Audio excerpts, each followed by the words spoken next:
So have you ever wondered why the Rode NT1 is always the microphone that we are comparing others against? Well, there's a few reasons for that, and one of the main, most pragmatic reasons is the videos that have gotten the most views on this channel are the ones that include the Rode NT1. And that probably means the people that are watching are most likely to have a Rode NT1. It's a safe assumption to assume that you have either worked with one in the past or you are currently working with one. There's also the point that the Rode NT1 at least is projected and portrayed as something that is relatively flat sounding. Now, I do have my thoughts on how the frequency response is actually portrayed. I don't necessarily think this, and this tends to be the one that most people share with the Rode NT1, I don't know if that's entirely accurate. Still, it sits in a frequency range that is pretty neutral. It's not necessarily overly bright, it's not necessarily overly dark, it's relatively mid-forward. Not only that, but the Rode NT1 sits at a price range that is affordable for most people and at kind of the lower end of like mid-tier budget microphones. And that means it's an attainable goal for a lot of people, and not to mention it punches way above its weight class. But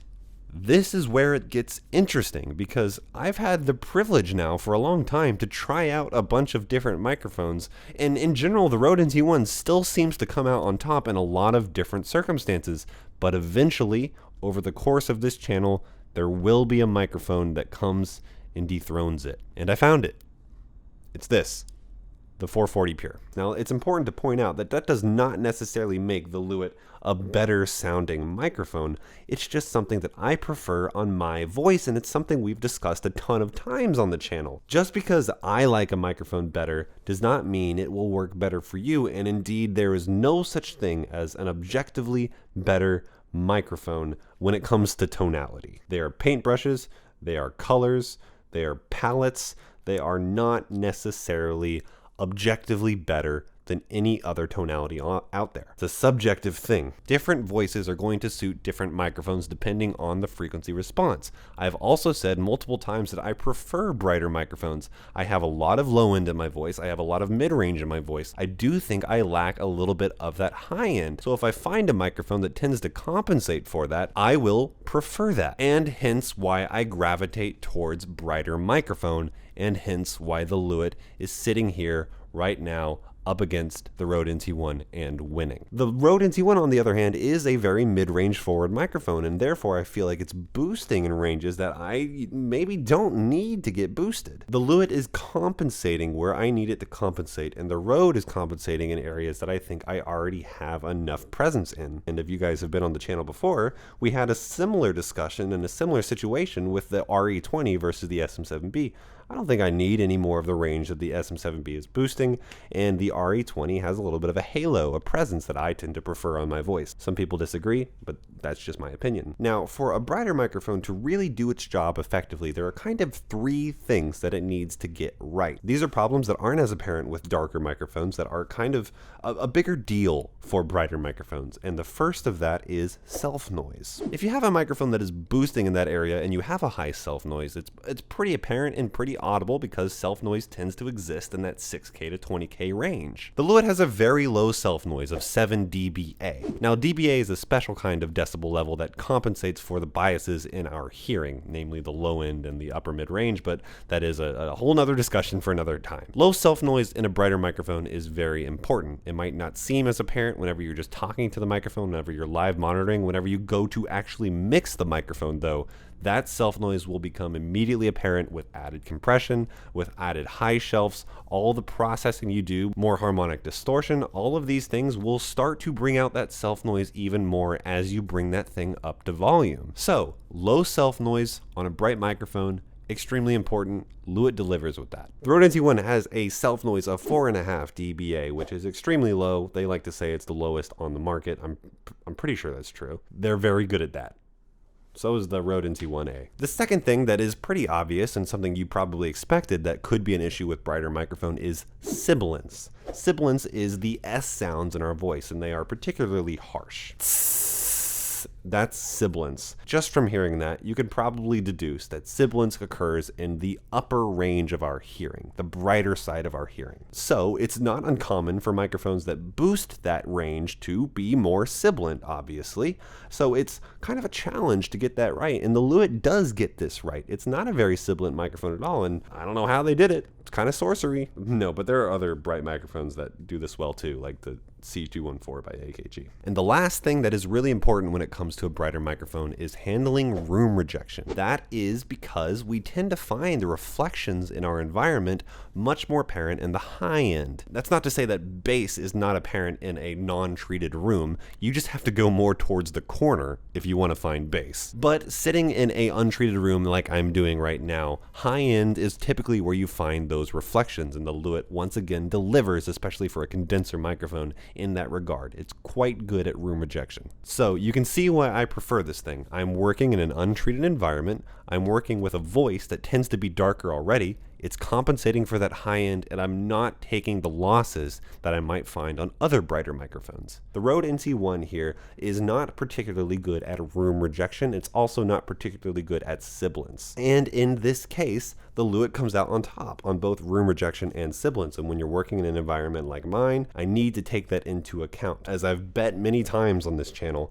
I'm assuming a lot of you are also not working in an ideal environment, and therefore you need to take it into account as well. Now, in terms of peripheral support for these two microphones, both of them are going to come with a bunch of things that you're going to need for a home studio. You have a shock mount for both of them. The Lewitt has a proprietary shock mount, and the Rode NT1 comes with a generic shock mount. It used to have a Rycote Lyre shock mount, so if you're looking at that generation on the used market, or maybe you already have it, that one is a more effective shock mount. But both of them come with it. The Rode NT1 has a more traditional pop filter, and the Lewitt uses this metal pop filter that attaches magnetically. This is a double layered pop filter, and if I understand correctly, it actually directs the air downwards, which makes it very good at rejecting plosives. Now, in comparison, the Lewitt's pop filter, although it is also metal, is much closer to the actual diaphragm and makes it a little less effective at plosive rejection. I don't think it's particularly bad at it, but it's not particularly good at it either. Pizza, pumas, panther, poodles, Popeye,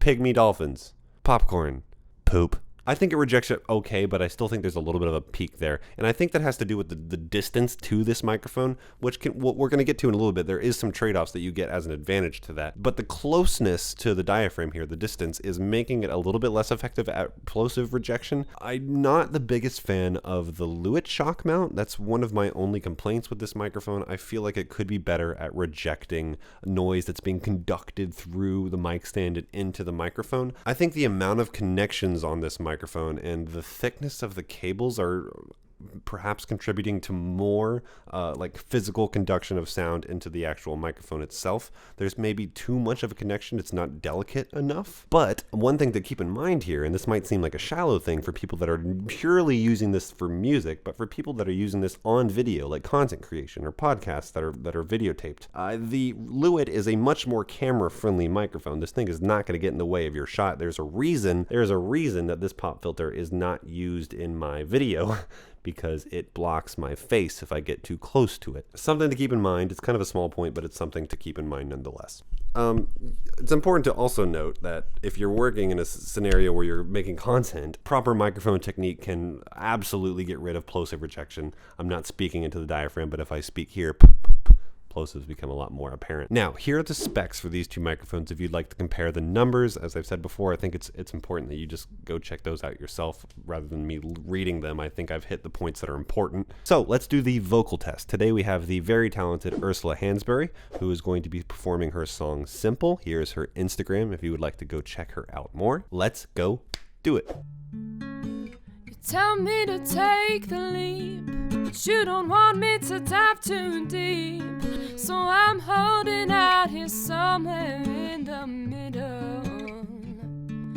I could love you, but would it ever be enough? You say you want me, so then why can't it be simple? And it's not right to blame you for misleading when maybe I've been making meaning, but there's none to be found. So prove me wrong, that I've not been misreading. Give me a reason for believing this isn't hell. You've let me down. Oh, 'cause I'm too far gone to turn around.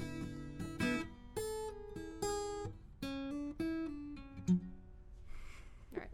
listen to it. And it's not right to blame you for misleading when maybe I've been making meaning where there's none to be found. So prove me wrong, that I've not been misreading. Give me a reason for believing this isn't hell, you've let me down. Oh, 'cause I'm too far gone to turn around. Okay, so we just listened back to the mixes and we were trying to figure out, I always like to ask the artists which ones they preferred working with and which one they liked better in the mix when we listened back. So, what were your thoughts? I would say for the guitar, I like the Lewitt more for finger picking, and I like the Rode more for strumming. I think the Lewitt picks up a lot more of the nuance and it keeps it more level. The Rode, it's really great at catching loud and catching soft, but it doesn't really make the two as combined as they should be, if that makes sense. For vocals, probably the Lewitt, just because it sounds nicer all around. I think the Rode is really nice at, as I said earlier, the Rode really picks up volume. I think that's really great for certain kinds of singing, but I think in this instance, the Lewitt's, it's more balanced. So if you had to take one home, The Lewitt. It's, you know, it's more beta.